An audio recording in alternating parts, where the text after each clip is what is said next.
Okay, well, it's my first real attempt with the Equinox 800 out in a park setting. I'm about 50 feet, no, yeah, 30 feet from a huge old oak tree and got a slamming signal, and it is all of my digger deep down in that hole, and flipped it out. It's come out already a little bit. I haven't seen it yet. So we had a large scent.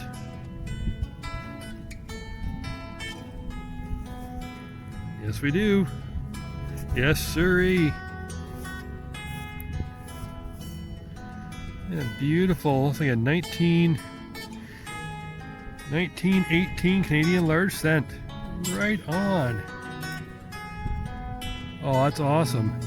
Like I said, that was down. My pinpointer down there. It was almost all the way down. So you're looking at what, 5, 6 inches anyway, under a bunch of roots. Oh, shut up. Anyway, very good. We'll see you at the next hole. Well, digging a lot of pop tabs tonight. Got that Canadian large scent, got a weedy a little bit earlier. And again, down as far as the pinpointer can go, we got ourselves way down there.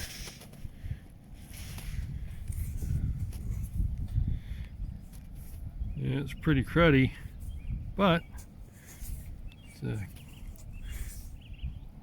older Canadian penny.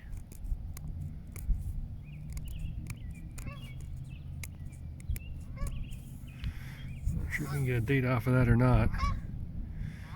Pause and check it out. Alright, well there we have it. 1932 Canadian 1 cent. I'll take that. So 1918, 1932, and the weedy, I'm not sure what it is. I'll have to find out later. Anyway, another 15 minutes maybe I'm going to head home. Maybe see you at the next hole. Okay, well, just goes to show you, always check your holes. Because again, down at the bottom of that hole, there's another penny. Looks like.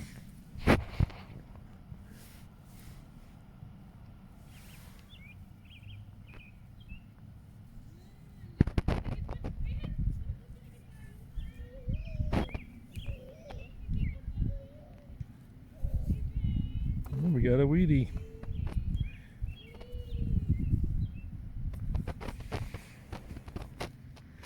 Very cool. Can't make out much on it, but it is I assume it's a weedy.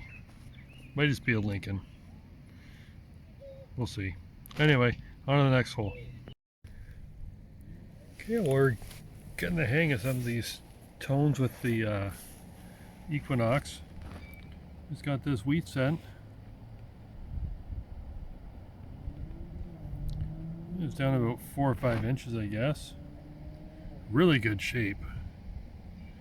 A really weird film on it, and I just gave it a little wipe and it came right clean.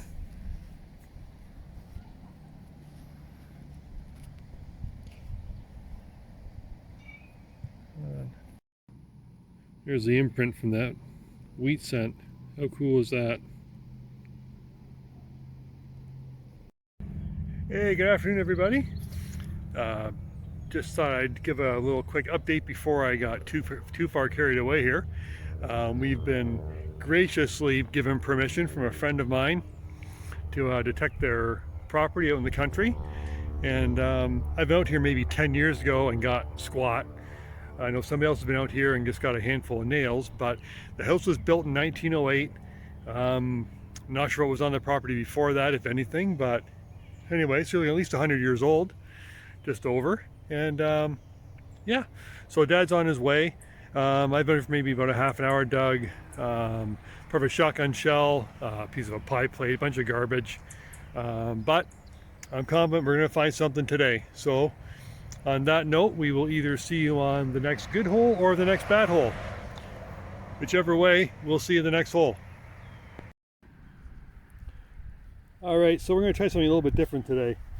we're going to show not just the coins and buttons and stuff we find the good stuff, but I will try to show you a little bit more of the trash, just to get a more realistic view of what we're actually dig through. There we go. Nice, genuine, vintage piece of tin foil. Add to the collection. Woohoo! See you at the next hole. Okay, well, came across this signal here. It's a solid 2223 on the Equinox. I thought I'd give you a listen, and you can see the kind of numbers that I'm getting, and then we'll dig it.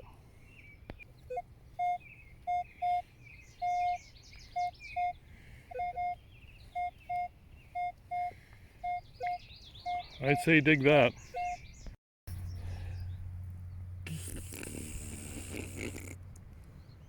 There we go. Just a piece of aluminum or brass. So it could be a yard sprayer. That's it. All right, well, Dad's here. I just waved him over, gave him the signal, got a big something. I think he's coming over anyway. Yeah, here he comes. Anyway, it's about, I dare to say, probably about 7-8 inches down. And anyway, we'll flip the camera around and we'll show you what we got. All right, there's the hole, and it was in the very bottom of that.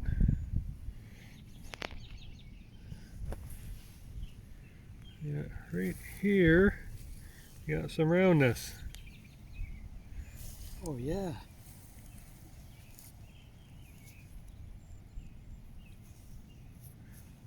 It's really thin. I think it's thinner than a modern penny, like a large cent. I think I want to say it's a token. Yeah, pause it.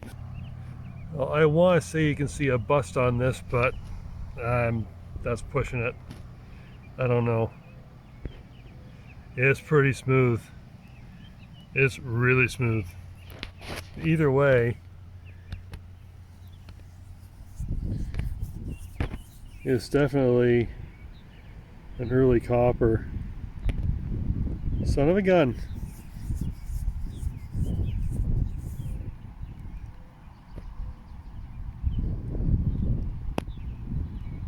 All right, well, if I find anything else out, we'll keep you posted.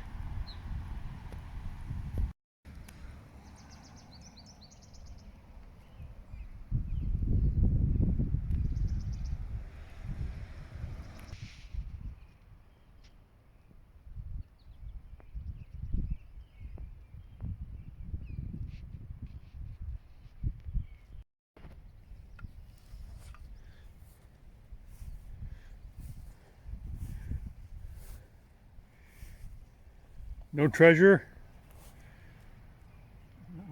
Oh. Is it? Are you filming now? Yes. Okay. Yeah. Yeah, so just here with the landowner who's generously given us permission to detect on his land today, and my dad. Hey, Dad. Howdy. And we're just getting ready to go home, and I came across this. We got ourselves a complete pocket watch.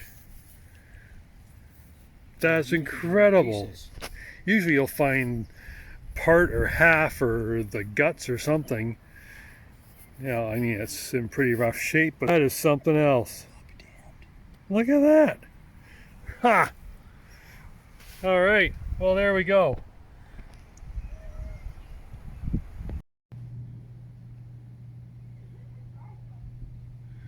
So here's a recap of all the junk that I dug today. Just so you guys can see. I'm not sure what Dad dug. Didn't really do much of a recap today. There was lots of, a couple iron rings, tons of aluminum garbage. Not sure what these things are. Anyway. Okay, well, time for the big reveal here. As you guys have been watching in the video, I found a pocket watch, complete pocket watch, at a permission we had out in the country, and it's been soaking overnight. I had it soaking in some rust removing solution, and then sprayed with some WD-40 and some penetrating oil, and try to loosen up the hinge. It's a double hinged pocket watch. There's a hinge for the front cover and for the back. I know I'm going to break the hinges when I go to open it, but I thought I'd give it a try anyway just to see if we can get it loosened up a little bit, but not very high hopes for that. So anyway, what it's been soaking in is a rust check rust removing solution. We can buy it here in Canada, Canadian Tire. Comes in a 1 liter bottle. It's like $12. And what it does is it actually doesn't affect the finish of the original metal, which is really cool. So if you have rusted tools, pliers, screwdrivers, wrenches, whatever, it'll get rid of the rust but leave the chrome finishing or the nickel plating or whatever.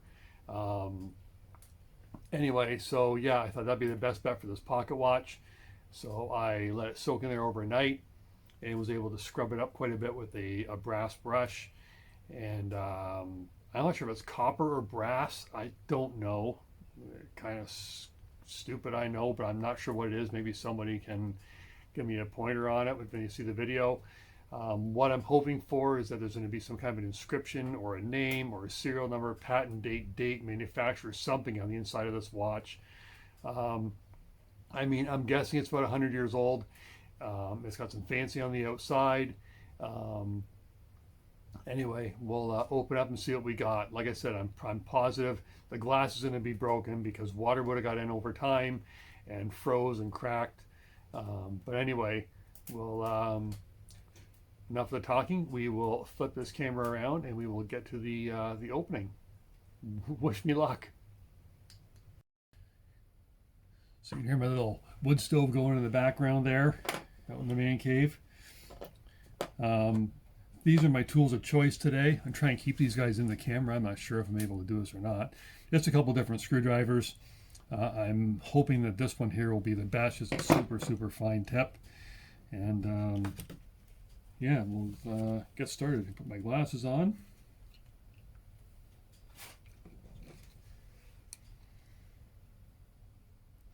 See if we jab my hand.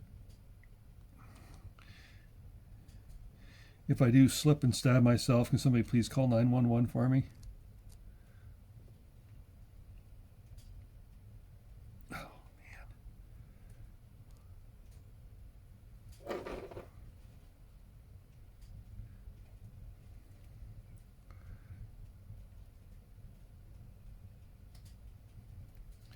I'm going to pause this for a second, get something else to stick in there.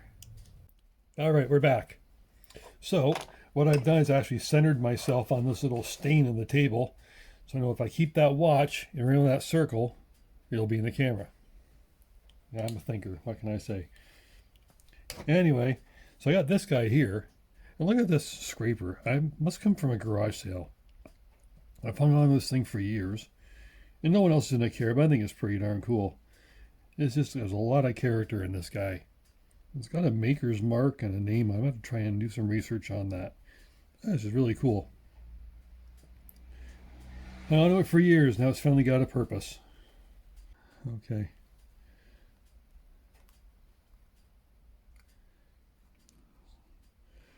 Hope you're all as nervous as me right now.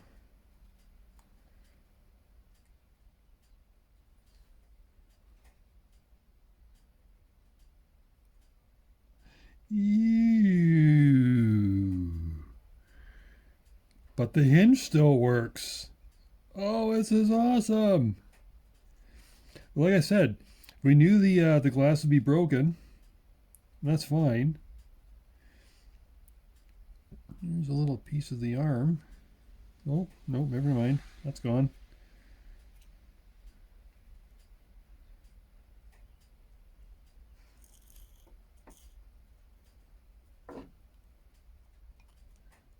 It is pretty messy though.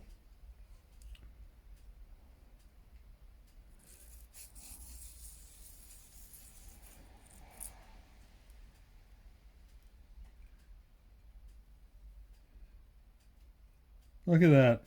Oh, they don't make them like this anymore, I tell ya. Although, yeah, that hinge is broken. No surprise, but it's still hinging. Anyway, okay, well, let's try and pop open the back. Okay, first I'll give you kind of a close-up here. Really can't see squat for numbers or anything. That wasn't expected, though. It would have been nice, but hey.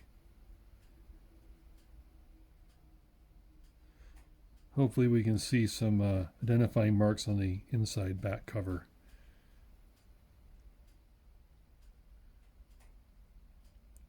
There's some focus.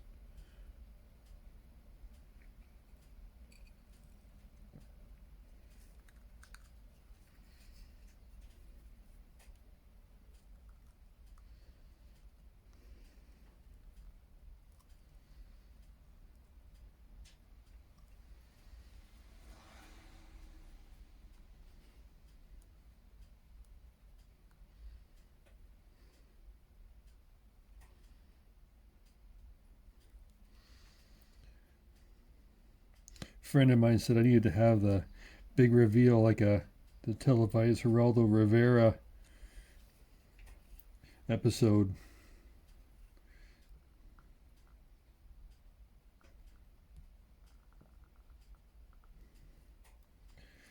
Let's hope we're as lucky with the back as we were with the front.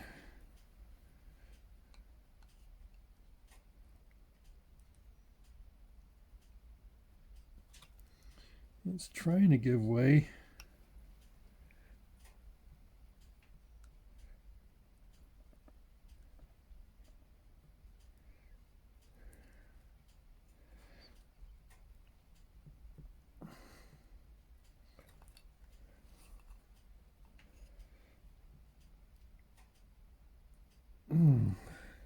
No, not much luck. Flip it back around to the front. It's going to move some of this glass. And it's going to fall out anyways. It doesn't really matter.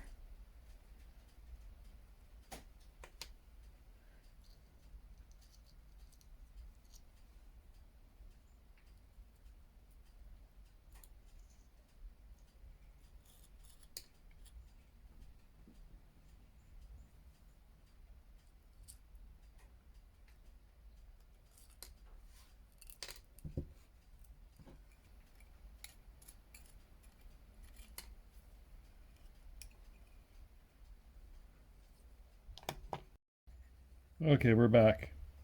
I was able to clean off the front a little bit, so we can at least close it. Let's continue on the back part now.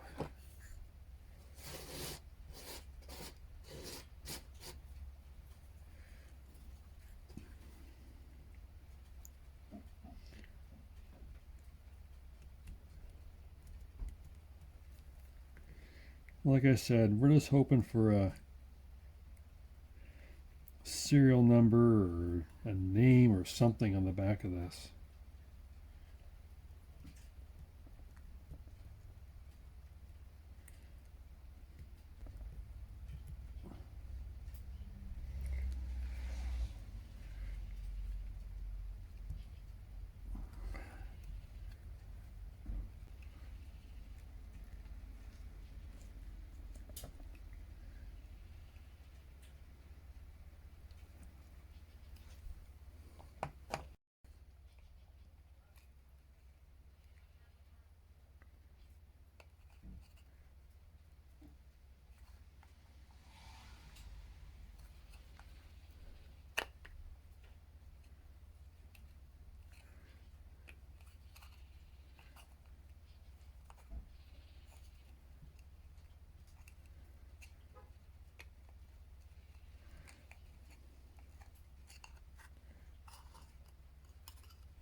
Okay, well, there you have it, folks. There's the guts of a 100-year-old pocket watch.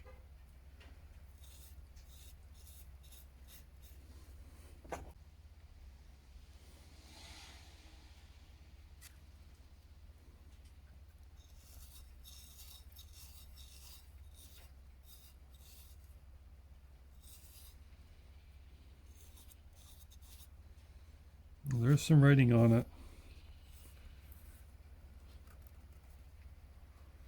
All right. Oh yeah, there is. There we go.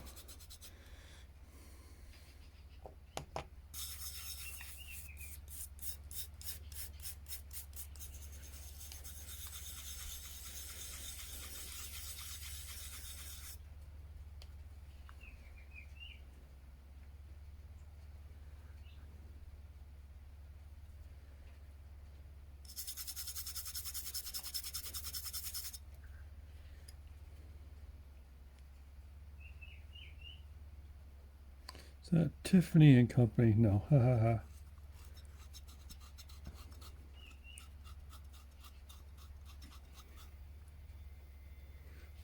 I shouldn't laugh. That'd be my luck.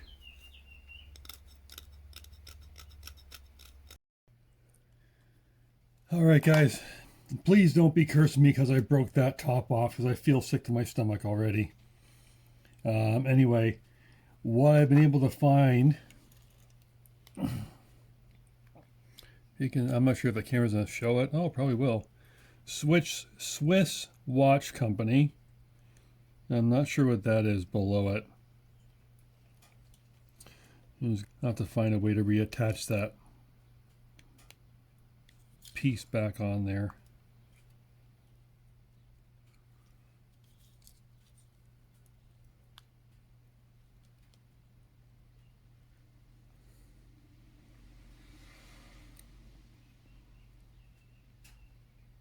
Anyway, maybe a little bit of crazy glue. I just know not to touch it, that's all. I mean, really, it's going to go in a display case anyway, so only all of YouTube's going to know that I broke it off.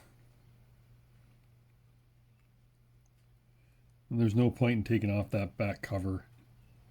I don't think. I can't see what I'm going to gain from it. That inner cover.